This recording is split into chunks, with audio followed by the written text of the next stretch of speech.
does God, here it is, guide the details of calamities? So does God, in other words,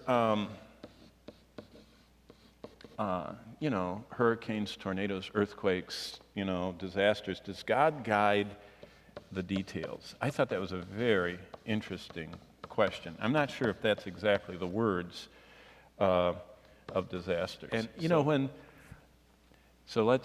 does God guide, and I think I know why they're asking this, does God guide the details of disasters? Disaster details. Yes, he does. Do you know how I know that?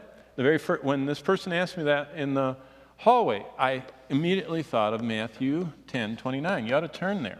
That is a fascinating verse. I hope I remembered the verse right, but it is marked in my Bible, and I'll find it. That's the blessing of marking your Bible. Even if you get the reference wrong, there's enough marks by it, you'll find it easier.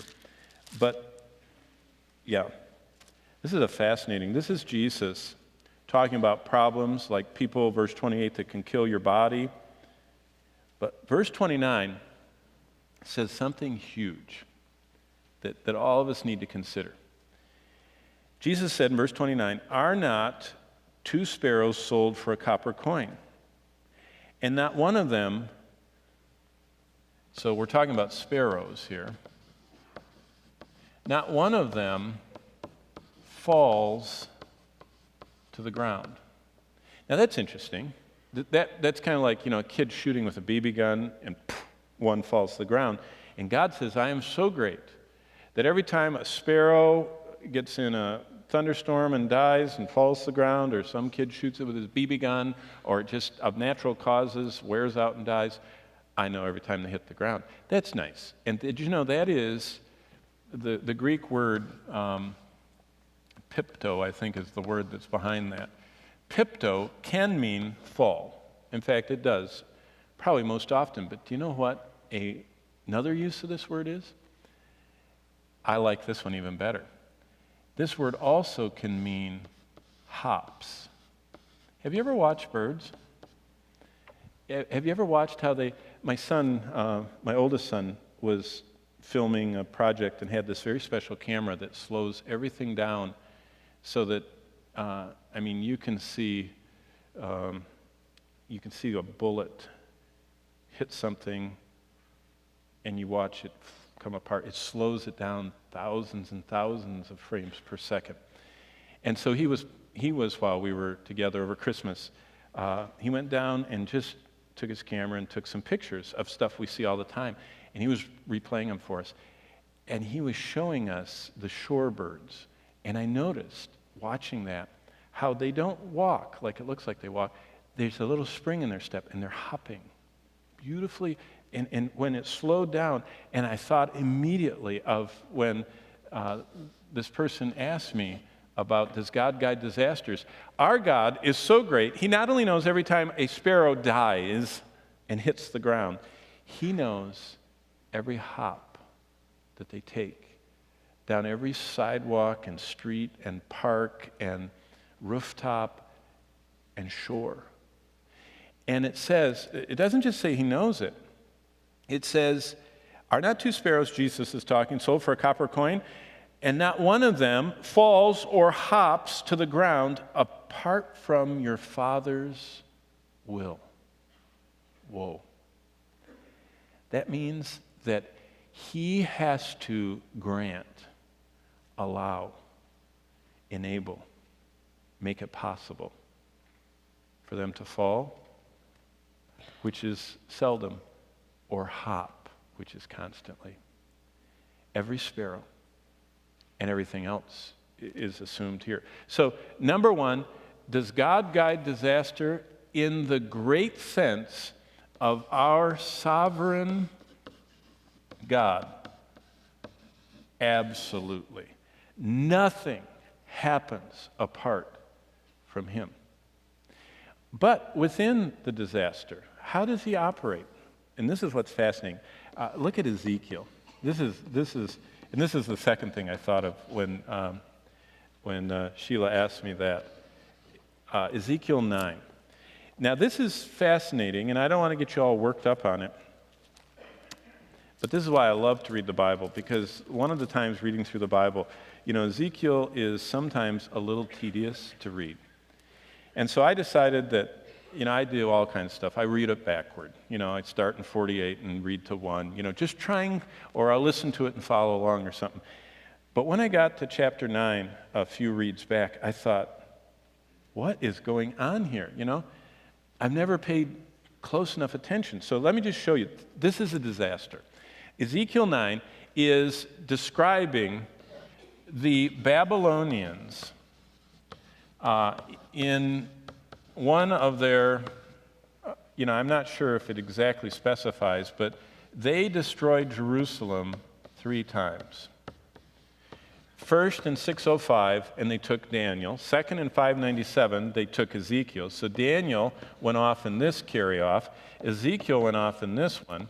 And the whole city got, destroyed, and the temple and everything else in 586. So I'm not sure.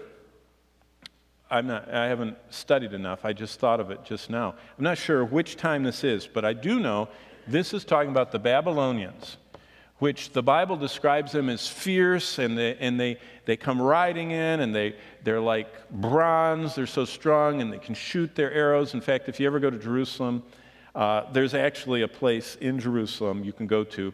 It's called the Tower, and it's in the Jewish underground archaeological things, and you can visit it. And you can go down the staircase, and there's still a corner of this tower that the archaeologists left, and it has so many arrowheads, Babylonian, these people.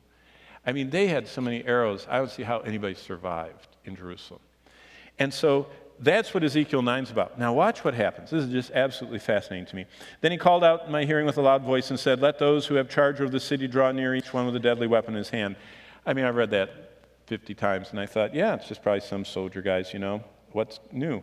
Verse 2, "And suddenly 6 men came from the direction of the upper gate, which faces north, each with his battle axe in his hand. And one man among them was clothed with linen and had a writer's inkhorn at his side.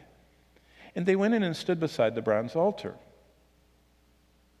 I don't know why I didn't ever notice. This is strange stuff going on here. We're not talking about Babylonians here. And if you have a study Bible, this is talking about, these are angels. This is God saying, I'm going to do something. And you know what's happening? The Babylonians, whichever one of these times, here's Jerusalem, and the Babylonians have encircled it and have all their sieges, and they're bursting in and breaking down the walls and catapulting and shooting all kinds of arrows, and more of the city is falling, and the people are basically holding out in the most secure area, which is the temple platform area. And look what the Lord deploys. He deploys 6 people and this guy has an inkhorn. And the glory of the God of Israel had gone up from the cherub, where it had been, to the threshold of the temple, and he called to the man clothed with linen. So this guy's different than the other 6. There's this kind of officer or something of the angels, this higher angel. He's clothed with linen. He had the writer's inkhorn at his side, and the Lord said to him, now listen, now use the slow down mode like my son's camera has. And the Lord said to him, this is an angel.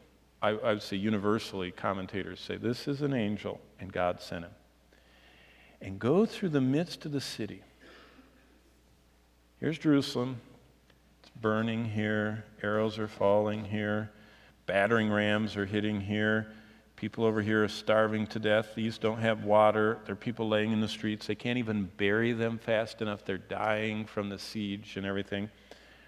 Go through the midst of the city, through the midst of Jerusalem. Mr. Inkhorn on your belt guy, angel, and put a mark on the forehead of the men who sigh and cry over all the abominations that are done within it. Well, immediately that should shake you up, because Ezekiel has already been instructed by the Lord. He saw the leaders of Israel, the temple priest, bowing down and worshiping the sun.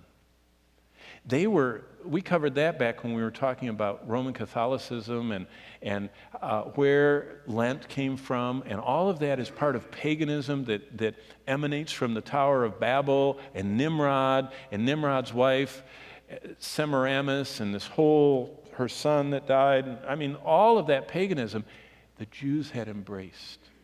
Baal was this sun that was resurrected. And so they would worship the sun and do all this stuff. And they were all facing the sun. It said their backs were to God, and they were worshiping the sun. And so the Lord asked Ezekiel to get on his hands and knees and go down and dig through the adobe, the mud that was in their house, dig through the mud and look inside of their house. And God says, when you look inside, you're going to see what's in the chamber of their imaginations. It was all wicked abominations. And God says, look at the end of verse 4, whoever sighs and cries over the abominations that are done in Jerusalem, put a mark.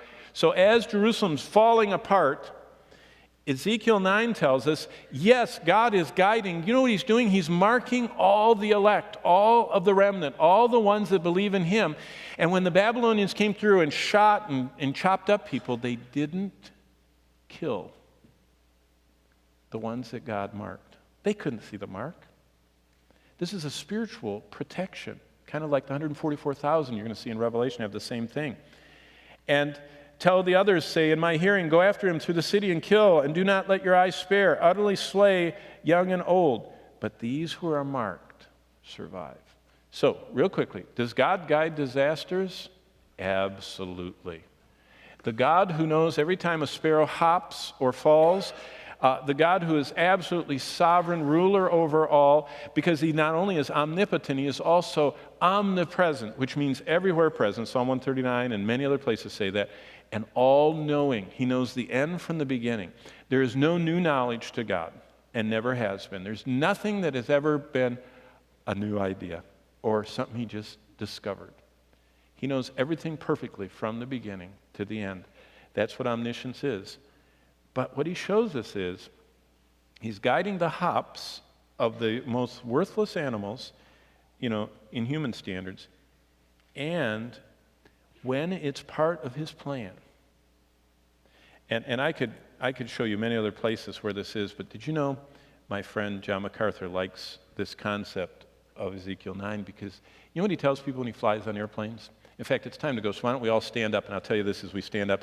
John flies a lot, speaks in a lot of places, and when he gets on an airplane, he, opens his briefcase, pops out his Bible, sets it on the tray of the airplane. He looks at the person next to him and says, you know what? It's a good thing you're riding on this flight with me, because as long as I'm on this flight, it's not going down. Because he says, until God's through with me, nothing can happen to me.